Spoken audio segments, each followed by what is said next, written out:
Hey, what is up guys, I'm KBHD here, and this is your first look at the Samsung Galaxy S6. Now Samsung has announced two new phones today, so the Galaxy S6 and the Galaxy S6 Edge, and I have videos about both up right now, so definitely be sure to check out that Edge video as well. It'll be the first link below that like button.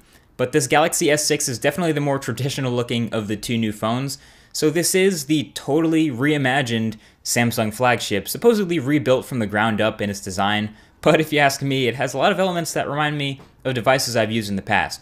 But yeah, so the leaks were right. You can see it looks like another Samsung phone from the front. And then it has chamfered metal sides to grip. Real metal this time, not plastic that's painted to look like metal. And the button placement is all on point. It kind of feels like a mini Note 4 in the hand, except for the back, which switches over to this very shimmery, very glossy, very slippery glass back. It's Gorilla Glass 4 on the back. And you don't actually have to hold that glass though, since the glass curves on the edges right to the metal, so your hand is basically just holding the metal all the time, so at least it has that going for it. It is slightly thinner than the Galaxy S5, it's just 6.8 millimeters thin, and it's also a bit narrower from left to right thanks to the super thin bezels on the sides, kind of like the LG G3, so that is one thing I really like. It's a 5.1 inch display, but it manages to fit into a pretty compact, usable sized body, even with the home button and the chin and everything. And speaking of that display, it is gorgeous. So it's a 5.1 inch Quad HD AMOLED display that gives it a pixel density of 577 pixels per inch. It basically looks like a piece of paper when looking at sharp text or images or video or anything really. It's really impressive to look at. Plus it gets super bright, up to 600 candelas per meter squared. That's extremely bright for an OLED display, or any smartphone display really.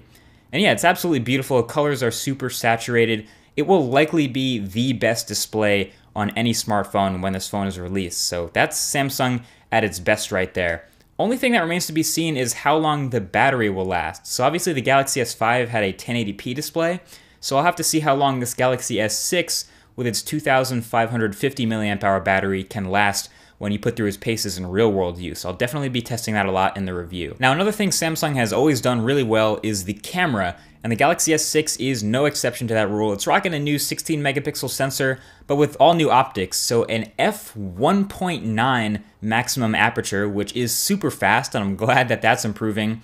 And so that combined with optical image stabilization should make some awesome images and video, and should be even better in low light too. There's also a shortcut to it just by double tapping the home button from anywhere, so it's kind of like that Motorola double twist, and it's actually pretty fast, so if some action unfolds in front of you, you don't have to think twice or anything, just double tap the home button and you can take a photo in probably a matter of under a second.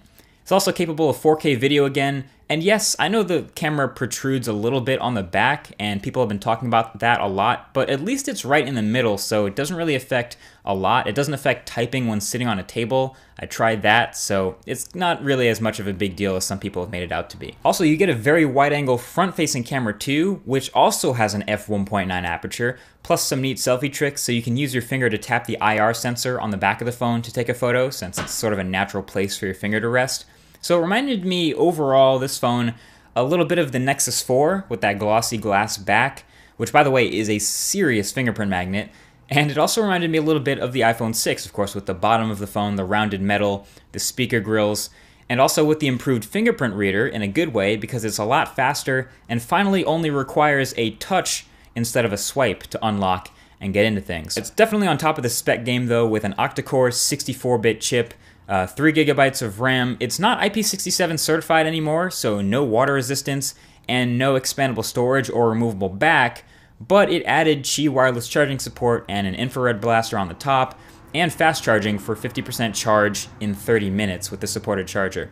Now, Samsung promised me something when they told me about this phone. They told me they cut down on the excess software by 40%. And I don't know how you measure that, but we all know by now that TouchWiz is infamous by how heavy it is, how slow it can make phones feel, and also how ugly it is.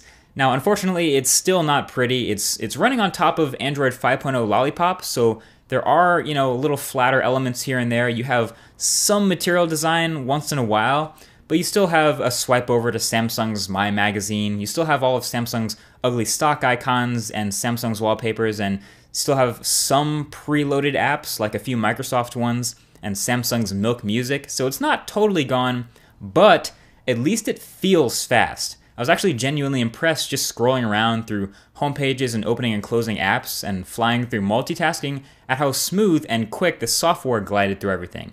Animations didn't stutter, there wasn't really any lag either, so I can't say that about any other Quad HD phone, even my Nexus. So this is definitely the smoothest Quad HD phone out there, which is promising. I still would have liked to see more cut out of TouchWiz, or at least some redesign of the icons or something like that, but overall the software experience is definitely an improvement. So overall, it's looking like the initial gut reaction a lot of people have to this phone is the design, and that makes sense. People want to see a big visual change on the outside, and I gotta say, this is not the prettiest phone Samsung has ever made, but I can tell you, it's two different things to look at the phone versus actually holding this phone in your hand. It's actually one of the best feeling phones Samsung has made in a while, thanks to the new materials and the tighter bezels, and of course that gorgeous display doesn't hurt either. So there you have it. It's the most tame version of Samsung's two new flagships announced today. Definitely let me know what you guys want to see in the full review when that goes live. Thank you for watching this first impressions, and I'll talk to you guys in the next one. Peace.